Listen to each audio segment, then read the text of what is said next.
परम पिता परमात्मा सारी सृष्टि के रचनहार कुल मालिक कबीर देव कबीर प्रभु अल्लाह कबीर स्वयं ही आकर के इस काल के जाल को समझाते हैं और काल के लोक में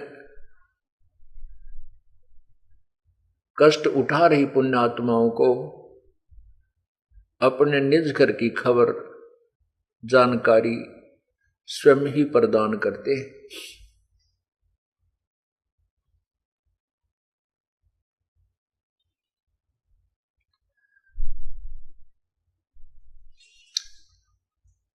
परमात्मा आदरणीय नानक साहिब जी से मिले,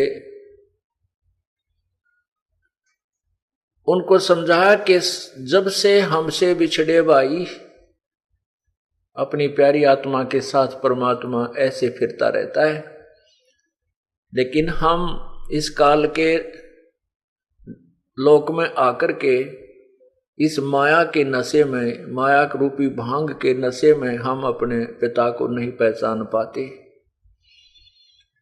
और जो हमें भांग पिलाते हैं, नशा कराते हैं, उन्हीं को हम अपने निजी मित्र मानते हैं, जो हमारे शत्रु होते हैं। तो जब श्री नानक साहिब जी को परमात्मा आकर मिले, उनसे गोष्ठी की, यथार्थ ज्ञान से परिचित करवाए, तब कहा था कि 60,000 भल जन्म तब पाए जब से हमसे बिछड़े भाई, और 60,000 भल जन्म तुम पाई। कहते हैं जब से तुम हमसे बिछुड़कर आए हो सतलोक से, 60,000 जन्म तो आपके बहुत ही अच्छे यानी ऊंच पोस्ट को प्राप्त हो। जैसे सतयुग में राजा अम्बरीश थे, त्रेता युग में वही पुण्यात्मा राजा जनक हुए, जिन्होंने सुखदेव जैसे महर्षि जी को भी अपनी शरण में लेकर उसको स्वर्ग तक जाने की टिकट बनाई, अर्थात उसको योग्य बनाया, और फिर श्री नानक रूप में जन्म हुआ। कहते ऐसे ऐसी अच्छी आत्माओं के जन्म भी तेरे 60,000 हो चुके, जब से हमसे बिछड़े भाई, और 60,000 भल जन्म तुम पाई। और अनेक जनक और अन्य जन्म असंख्यों, गिनती नहीं, अन्य जन्म असंख्य गंवाए, और सतमार्ग नहीं काहू पाए।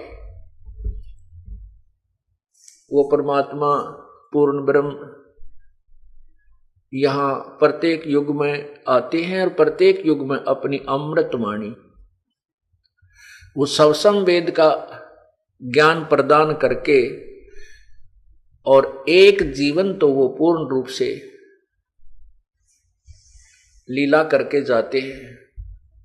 उसमें प्रत्येक मर्यादाएं, प्रत्येक प्रकार के फाउल पॉइंट्स जो भक्ति बाधक होते हैं, उनका भी वो एक उदाहरण पेश करके जाते हैं। परमात्मा जब आते हैं उस समय काल के द्वारा भ्रमित ये संत ऋषि महर्षि शास्त्र विरुद्ध ज्ञान का बहुत जबरदस्त ढोल पीट चुके होते हैं। जन जन को रंग रखा होता है शास्त्र विरुद्ध ज्ञान से, इसलिए उस परमात्मा के पहचानने में हम गलती कर जाते हैं। श्री रामानंद जी को जो परमात्मा मिले, उनके मन की बात बताई, तब रामानंद जी ने देखा, कहा ओए होए मन की पूजा तुम लखी मुकुटमाल प्रवेश, और गरीब दास गति कौन लखे तेरा कौन वर्ण क्या भेष। तब श्री रामानंद जी ने कहा था कि हे परमात्मा, आपने मेरे ऊपर मेहर कर दी कि मैंने आपको जान लिया कि आप प्रभु हैं। परंतु आपकी स्थिति से आम जन साधारण मेरे जैसा कैसे परिचित हो सकता है? आप किस तो वर्ण में अर्थात जुलाहे जाति में और एक बालक रूप बनाए खड़े हो, आपको कैसे पहचान सकते हैं हम? तब परमात्मा ने कहा था मेरे को पहचानना बहुत ही आसान है, मेरे ज्ञान को सुनो और मेरे स्थान को देखो जहां, तो फिर वो मेरी महिमा से परिचित हो जाओगे।